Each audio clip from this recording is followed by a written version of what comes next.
When you picture Saudi Arabia today, a nation younger than a century, you probably see glassy megacities, choreographed skylines, and laser-straight highways across a copper desert. Yet only decades ago, the reality looked nothing like this. In one of the fastest transformations in modern history, a land once defined by scattered nomadic tribes vaulted into an oil-fueled heavyweight rich, influential, and strategically indispensable. The kingdom now presides over immense sovereign wealth and a commanding slice of the world's petroleum reserves. And here's the twist. One unlikely thread running through this ascent leads back to the legacy of John D. Rockefeller. October 6, 2018 began like any other day for Jamal Khashoggi until it didn't. The dissident journalist, living in self-imposed exile and known for his criticism of the Saudi leadership, entered the Saudi consulate in Istanbul to obtain papers for his upcoming wedding. He never walked out. Turkish investigators soon alleged he had been killed and dismembered. After weeks of denial, Saudi officials acknowledged he had died. The kingdom insisted the order did not come from the top. Whether one accepts that version or not, the episode underscored the scope of Saudi power. Even an international firestorm barely singed those at the summit. To grasp how such resilience took shape, we have to revisit a pact struck long before oil dictated the region's fortunes. By the way, if you love money, subscribe to the channel and give it a like. Now, let's continue. In 1744, Muhammad bin Saud, a local ruler with expansive ambitions, met Muhammad ibn Abd al-Wahhab, a firebrand cleric calling for a return to the austere fundamentals of Islam. One needed religious legitimacy, the other needed martial muscle. They made a bargain. Faith would confer authority, and the House of Saud would enforce it. That fusion of creed and sword sent ripples across the peninsula. Although Ottoman forces crushed the first Saudi state in 1818, exile didn't extinguish the project. Within years, a Saudi revival took hold, and despite recurring internal struggles over succession, the dynasty's center of gravity kept pulling the region back into its orbit. A decisive modern chapter opened under Abdulaziz ibn Saud. In 1902, he led a bold raid on Riyadh, seizing the city and igniting a chain of victories. By 1913, the Gulf Coast was his. By 1925, so was Mecca. In 1932, he proclaimed the Kingdom of Saudi Arabia, unifying lands that had been splintered for centuries. Conquest was only half the formula. Marriage diplomacy did the rest. Alliances were cemented by wedlock to daughters of leading tribes and respected religious families, weaving a dense network of loyalties. With dozens of sons and a sprawling royal lineage, Ibn Saud embedded continuity into the architecture of the state. Still, a freshly unified kingdom needed patrons abroad. Wary of European colonial appetites, Riyadh looked for a partner that could deliver capital and technology without gobbling up sovereignty. It found one across the Atlantic. In 1933, the government signed a concession with the Standard Oil Company of California, one of the offspring of Rockefeller's colossal trust. That deal birthed what became Aramco and set the stage for a metamorphosis nobody could have fully foreseen. Before oil, the peninsula's economy was austere and precarious. Pastoralism and subsistence farming prevailed. Pilgrimage revenues, an ancient river of devotion flowing through Mecca and Medina, were the kingdom's main source of cash. Industrial capacity was negligible. Then came March 3rd, 1938. In the sands near Dhahran, an American-operated well hit a gusher. Beneath the dunes lay a hydrocarbon motherlode that would rewire the global energy map. Rockefeller did not live to see it. He died the previous year, but the legacy companies that traced back to his empire had helped unlock the prize. With oil, everything accelerated. Roads, pipelines, terminals, and entire towns materialized almost overnight. In 1939, Saudi crude began to move abroad. A world war soon redefined the stakes. During WFU, the U.S. established an airbase near Dhahran, recognizing the kingdom's strategic position astride routes linking Europe and Asia. After the war, America's appetite for oil swelled, while Saudi Arabia wanted security and modernization. Engineers and executives went east, students and officials went west. The exchange looked neatly reciprocal. The U.S. gained reliable barrels, the Saudis gained expertise and hard currency. But the windfall brought contradictions. The kingdom's ideological roots emphasized piety and restraint. Yet the scale of wealth, channeled to the royal house, spawned palaces, jets, super yachts, and record-breaking art purchases, extravagance that critics argued clashed with the moral rigor of the state's religious foundations. And for all the glitter, not everyone prospered. Allegations of poverty, limited transparency, and clampdowns on those who publicized social ills punctured the narrative of universal uplift. Even as welfare spending expanded, detractors contended that optics often outran outcomes. Meanwhile, the political economy of oil turned contentious. By mid-century, King Saud's government wanted a larger share of Aramco's profits to cover ballooning domestic costs. In 1950, after hard bargaining inspired partly by precedent in Venezuela, Saudi Arabia secured a 50-50 profit split with the company. Washington then introduced a tax credit, the so-called golden gimmick, that effectively reimbursed American firms for the higher payments, preserving corporate interests while keeping the geopolitical arrangement intact. In the 1970s, Riyadh ingeniously shifted from concessionaire to owner without the upheavals seen elsewhere. Rather than a sudden nationalization, Saudi Arabia pursued participation, progressively increasing its stake in Aramco, first a minority share, then majority control, and by 1980, full ownership. The transfer insulated markets from shock and kept relations with the U.S. on workable terms. Energy policy was recast on Saudi timelines, and the kingdom's leverage within OPEC grew. OPEC itself became the stage on which Riyadh wielded its unique advantages. Saudi Arabia holds vast, low-cost reserves and crucially spare capacity. That means it can dial production up or down to steady prices or send signals. Many countries pump oil, but few can pivot at scale. When Saudi Arabia makes a move, traders, treasuries, and central banks take notice. The kingdom's share of OPEC output and its role as swing producer made it the cartel's de facto anchor.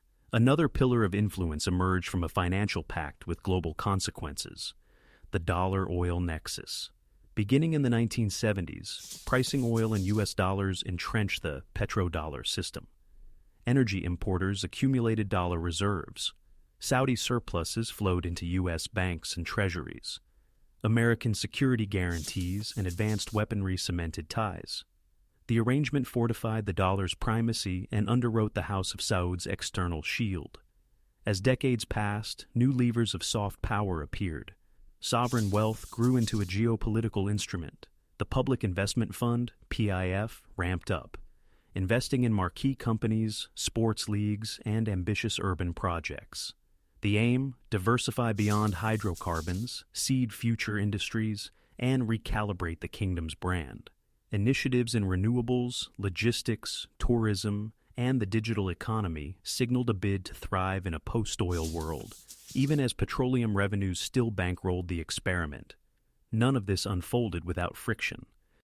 Human rights organizations spotlighted detentions, disappearances, and legal constraints on women, some of which eased in recent years, others that remained.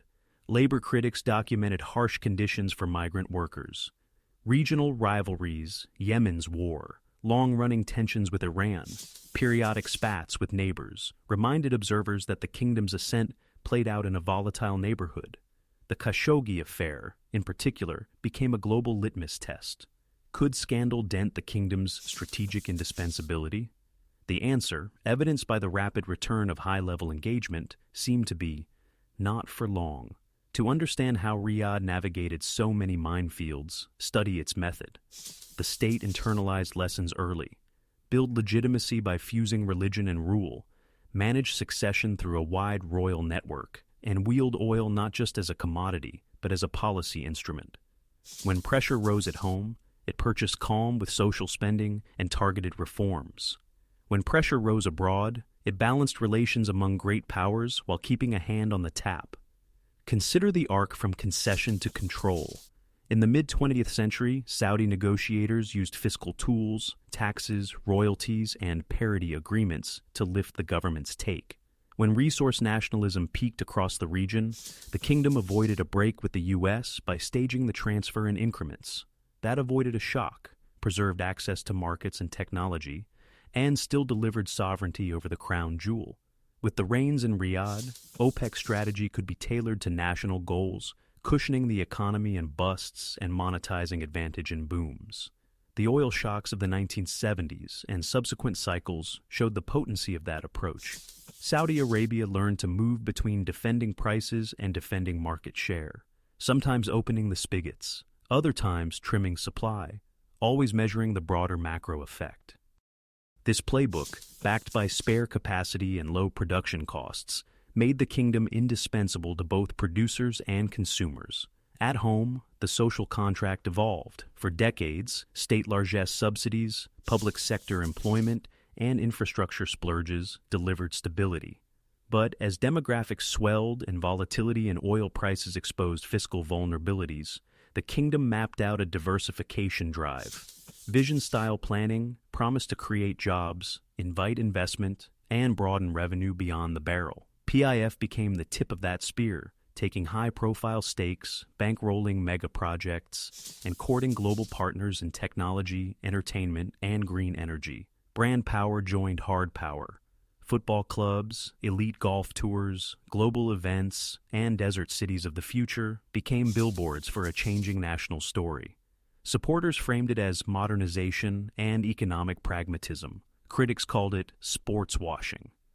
Both views matter because perception shapes capital flows, tourism, and political room to maneuver. Meanwhile, the petrodollar bond continued to matter. Pricing oil in dollars ensured deep liquidity. Recycling surpluses into U.S. assets tied fortunes together. Even as multipolar finance and alternative payment rails gained attention, the inertia of the dollar system and the strategic benefits that came with it remained formidable. The same logic that drew American engineers to Dhahran once now draws bankers and founders to Riyadh, access to a cash-rich investor with a long horizon. The Khashoggi case tested that web of ties. It triggered sanctions, cancellations, and loud calls for accountability. For a time, conference halls emptied and partnerships froze.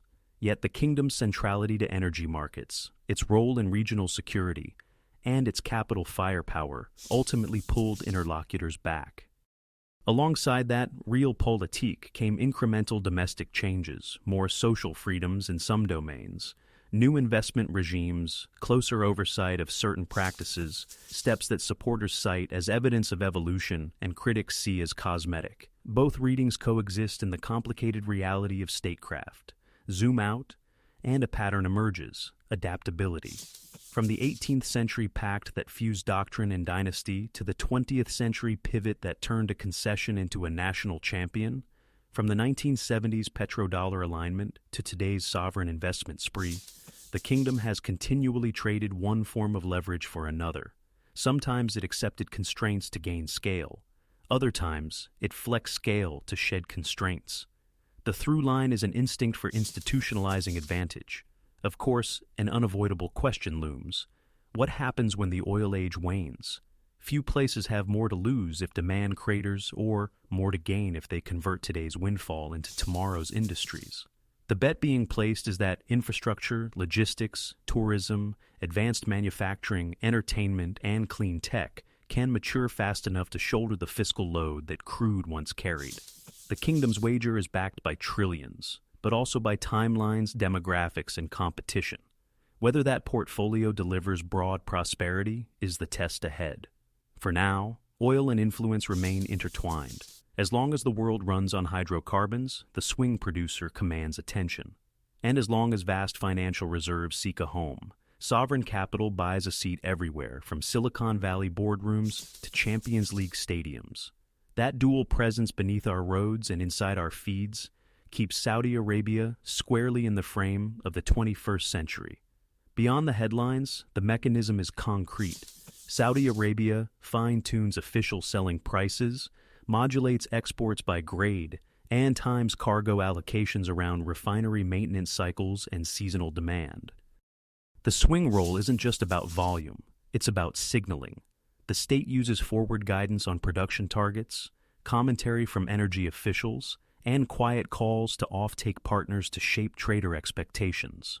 Meanwhile, spare capacity millions of barrels per day that can be ramped within weeks, functions as a geopolitical shock absorber, calming markets after conflict, storms, or unplanned outages.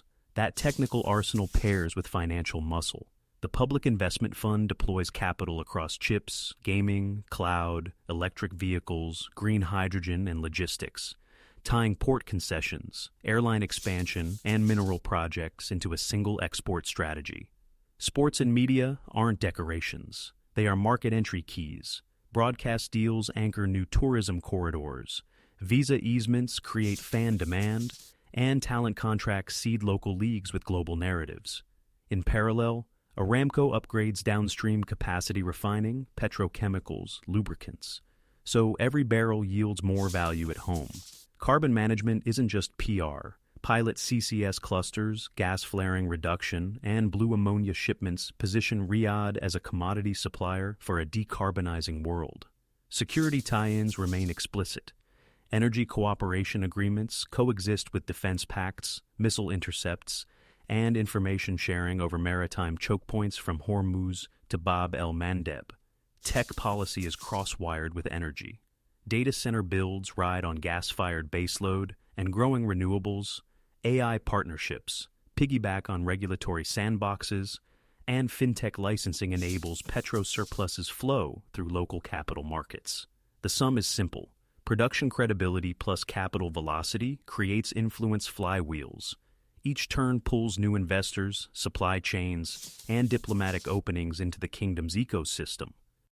Domestic reforms seek outcomes, not announcements, transparent royalty frameworks, carbon intensity metrics, tender portals for SMEs, and scholarship pipelines feeding engineers into energy, AI, and advanced manufacturing.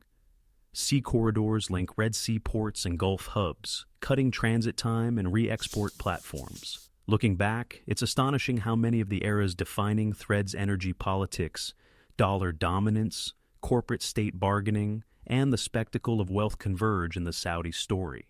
A desert bargain struck in 1744 set the ideological scaffolding. A Rockefeller-era concession in 1933 opened the technical door. A strike in 1938 turned geology into geopolitics. Carefully staged participation in the 1970s delivered ownership without rupture.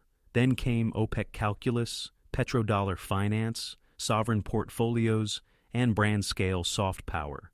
Each step stacked atop the last, building a system resilient enough to absorb shocks, from price collapses to diplomatic crises, and elastic enough to rebrand itself for a post-oil horizon. Fill in the blanks between the headlines and the timeline becomes granular. The 1933 concession granted exploration rights. The 1938 Dhahran gusher proved scalability, and wartime infrastructure locked in alliances. The 1950 profit split set a fiscal baseline. Washington's golden gimmick cushioned U.S. corporate burdens. In 1973, Riyadh signaled leverage with embargo measures amid the Arab-Israeli conflict, demonstrating that policy could ride on the same pipelines as oil. Throughout the 1970s, participation reframed ownership. 25% in 1973, 60% in 1974, full control by 1980. And the 1988 reflagging of Aramco as a Saudi state company cemented the transition.